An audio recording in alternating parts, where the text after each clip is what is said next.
Hello, music fans. You're watching Death by Unicorn, where we talk about metal, rock, and prog music. And this is my July 2026 album release radar. I'm going to talk about 15 albums that are coming out July 2026 that I plan to listen to. Some of these I've already listened to. Three of them I've given my first impressions of on the channel, so I'm a bit late in putting this up. But this is what I'll be listening to in July. Maybe I'll discover more along the way. But these are the ones on my list as of now. If you know of some other things that you think I might enjoy, let me know down in the comments and let me know which of these you're most excited to hear. So let's start it off with July 3rd. Deep Purple released SPLAT, their 24th album. They're a band from the UK. Of course, they're a legendary classic rock band, hard rock, sometimes bordering on heavy metal, but never quite getting there. Having some of that metal influence, progressive rock influence, blues rock influences. And it's great to see Deep Purple still going strong this far into their career. They're still making very good albums, just like their last one from 2024, Equals One. Great riffs, great guitar solos, great writing and performances from all members. So check it out. And on the same day, Moonspell released Far From God, the 13th album by this band from Portugal. It's gothic metal, doom metal, black metal, folk, progressive rock, atmospheric, symphonic, and dark metal, kind of all mixed together. And yeah, a good album. I dig the opening track. I think it's my favorite thing that I've heard from this band, but I'm not an expert in this band. I don't know their catalog that well. I've heard a couple of their albums. I don't remember which ones. But yeah, I dig the opening track, Cross Your Heart. Not sure I like the vocals too much, but they're not bad. Stronger vocals could maybe make this band more interesting for me. But yeah, there's a nice mix of clean and harsh vocals on here, slow and powerful music. Really interesting listen if you like this kind of gothic metal. And then on July 6th, Phideaux released AutoMoto Animus, the 10th album by this American artist. It's progressive pop rock, art rock, symphonic, kind of this rock opera vibe to it as well, psychedelic folk influences, everything like power pop even. Um, and yeah, this is a one-man project, but it features many guest contributions. And the man is Fido Xavier. He does piano, keyboards, bass, acoustic, and electric guitar and vocals. And he releases on Bandcamp, but not Spotify yet. It ends with a 14-minute prog epic.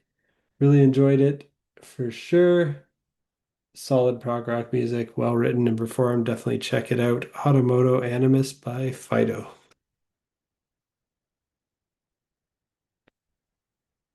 Now getting into some things that I haven't heard yet. On July 10th, My Chemical Romance is releasing Danger Days, The True Lives of the Fabulous Killjoys, the deluxe edition. This, of course, is an American band, and this album's more alternative rock than their earlier sound. This was their last album, and this is the 15th anniversary of that album. So they haven't put out a new original album in 15 years, or maybe it's almost 16 now. And unlike their earlier albums that are more kind of post-hardcore emo, this one still has a bit of that like pop punk, emo, post-hardcore vibes from time to time, but it's more in the alternative rock, pop punk, punk rock, pop rock, glam rock, even like power pop, garage rock kind of things. Just like kind of catchy choruses, sing along stuff. But it's interesting. I think it's a concept album, maybe. But yeah, this features four tracks that weren't on the original album. And that's really what I'm most excited to listen to. Plus, there's one cover and three live tracks. Other than that, it's just the original album. It's the deluxe edition of an album that I've already heard and enjoy. I enjoy the original album, so I'm sure I'll enjoy this and the deluxe edition. On the same day, the Rolling Stones is releasing their new album, Foreign Tongues, the 25th album by this band from the UK, kind of pop rock with blues influence. And of course, they're a legendary band. They're a huge band. I've never been a big fan of the Rolling Stones, to be honest, but I do like some of their songs. I like, Paint It Black and I guess Satisfaction's okay. Like some of their hits I mostly know from their radio play. Um, but I'm more of a Beatles guy than a Stones guy myself, as you can tell from the picture behind me. I did hear their last album, Hackney Diamonds, from 2023, which was good, but nothing special for me. I'm just gonna check out this new one from Rolling Stones more as of a curiosity. I don't have super high expectations. I think it'll be good. I don't think they'll drop like anything that's completely crap, but I just think it won't be great. I'm open to being blown away by these aging rockers, but we'll have to see. But if you like the Rolling Stones, definitely check out Foreign Tongues by the Rolling Stones. And then also on July 10th, I have Wailin Storms releasing the Arsonist, the fifth album by this American Southern Gothic rock band. They've got some doom metal, post-punk, and blues influences. And yeah, thanks to Seasons of Mist for the early promo download, I've actually been able to hear this one early. And this band has a nice sound that's unique, or at least unlike other bands that I've heard. I'm not as familiar with this genre of Gothic rock, or especially Southern Gothic rock. I don't think I've really heard any band described as Southern Gothic rock before. But I think their vocal melodies and harmonies are strong. I think the dark atmospheres they convey in their music are powerful, and they manage to keep everything fresh and experimental without getting too weird. Not exactly for normal music listeners, but anyone who likes darker music might enjoy this. Clean vocals, some of the riffing actually reminded me of Every Time I Die, which is more of a metalcore band. But of course, Wheel and Storms. Wheel and Storms isn't really a metal or hardcore or punk band, although there is a little bit of doom metal and punk influence in their sound. There's some of this similar southern and punky vibe to both Waylon Storms and Every Time I Die, which is interesting, but they do it in a different way. And their weirdness is kind of reminiscent of Nick Cave. If that sounds good to you, definitely check out The Arsonist by Waylon Storms. Now, on July 17th, the album I'm most excited for this month and possibly even this year is Protest the Hero with their album Within, the sixth album by this Canadian band. It's progressive metal core, mathcore, post-hardcore, melodic hardcore all combined there.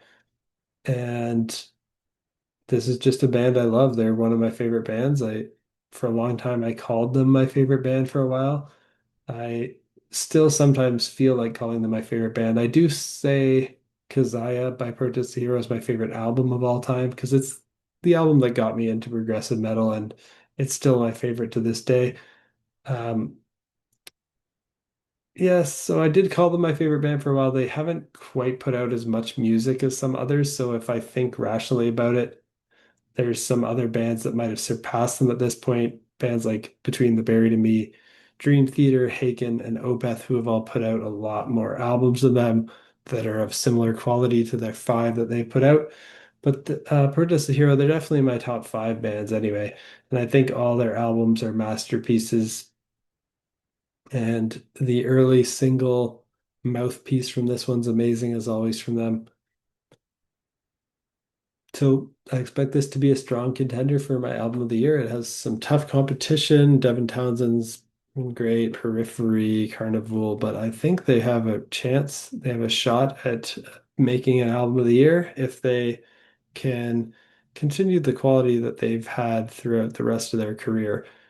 And the single has me optimistic. So if that sounds good to you, check out Within by Protest the Hero if you want to hear some crazy, fun, fast guitar playing and some good kind of progressive metal music mixed with that punk rock energy, then this is for you. Next, I've got Haken with In a Fever Dream. There, it's an EP. I wish they were doing a full-length album. But this is another one I'm excited for, probably my second most anticipated release of this quarter. And if it was an LP, maybe it would be my most anticipated because, like I said, Haken is rivaling Protest the Hero uh, for like being my favorite band. They're in my top five as well. And they're from the UK, and of course they're progressive metal. And I just love Haken. The digital release of this is going to be July 17th, but the CD and vinyl editions aren't available until September 18th. They're down a couple members from their last release. Charlie Griffiths on guitar and Connor Green on bass have left the band. Not sure if it was their choice or if they were told to leave. I don't know the full story there, but they're no longer in the band. But the band still sounds amazing from the singles here. Very curious to hear how they proceed with live performances because all their past material has two guitar parts, and now they only have one guitarist in the band, and of course they don't have a bassist at all. So I'm guessing they're gonna have to get a touring guitarist and a touring bassist to play this stuff live and their past stuff live. So it'll be interesting to see who they get. And it'll be interesting to see how good this EP is based on the quality of their other EPs. Like this could be in a contention for my year-end list, which I usually don't put EPs on unless they're amazing. But given how amazing Haken's other EPs are that they have, this could probably be deserving of year-end list even among LPs because even for an EP from Haken is like better than most bands' LPs. And let's go to Psycroptic next. They're releasing The Pulse of Annihilation on the same day, ninth album by this Australian technical death metal band. I thought their 2022 album, Divine Council, was very good, so I'm excited to hear this. If you like technical death metal, it's a no-brainer to check out.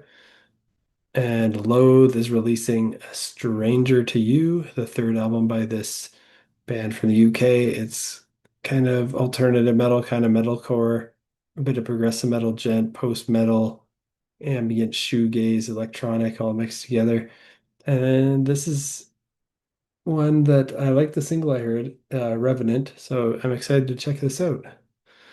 And last one I have for July 17th is Motionless in White with Decades, the seventh album by this American band, and this one is metalcore with gothic, industrial, alternative, pop, and new metal. And I like the singles I heard from this as well, Afraid of the Dark and Playing God, which features Corey Taylor from Slipknot. I thought the 2022 album from Motionless in White was good. Not something I go back to much, not exactly my style of metalcore, but I do respect their talent and I'm interested to hear what they do here. Then on July 24th, Willow is putting out The Thread, which is actually her second album this year.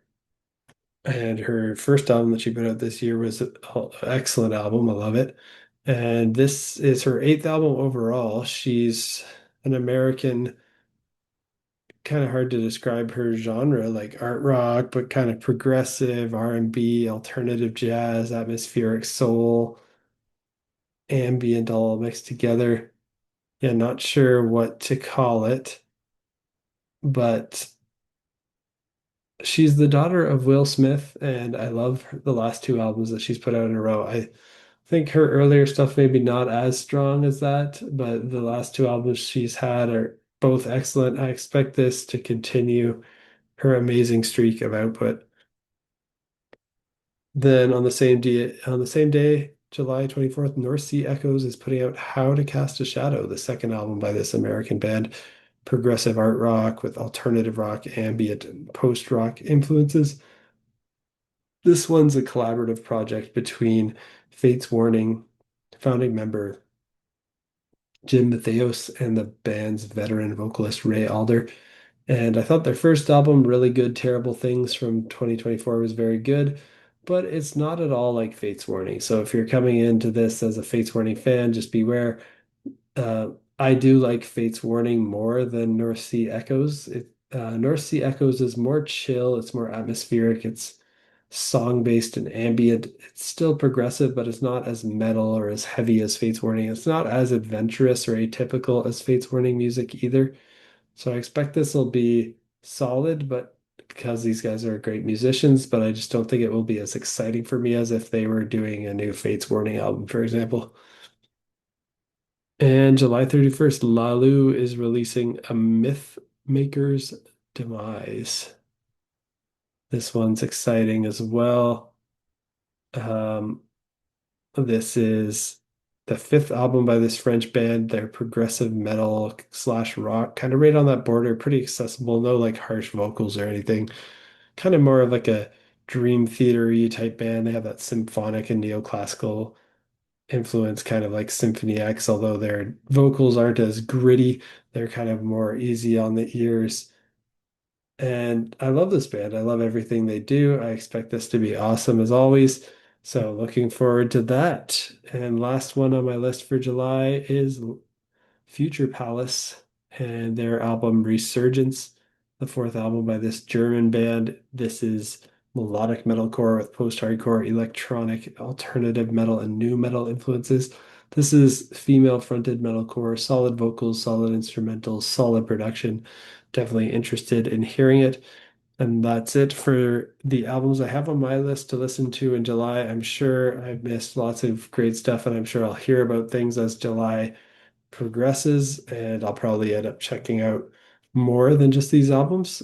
But if you're interested in hearing my first impressions of these as they come out, hit that subscribe button if you're not subscribed already and you made it this far in the video. Hit that like button as well to help me out in the algorithm here. And yeah, my next video in my new music 2026 series, I'll be talking about my first impressions of My Chemical Romance, The Rolling Stones, and Wailin Storms. And besides that, I do still want to put up my ideal Rush set list video as well. And at the end of July, I'll put up my top 10 albums. I'll rank my top 10 albums out of these 15 or any others that I listen to so that you can know what are the best albums of the month. And that's all for now. Peace out.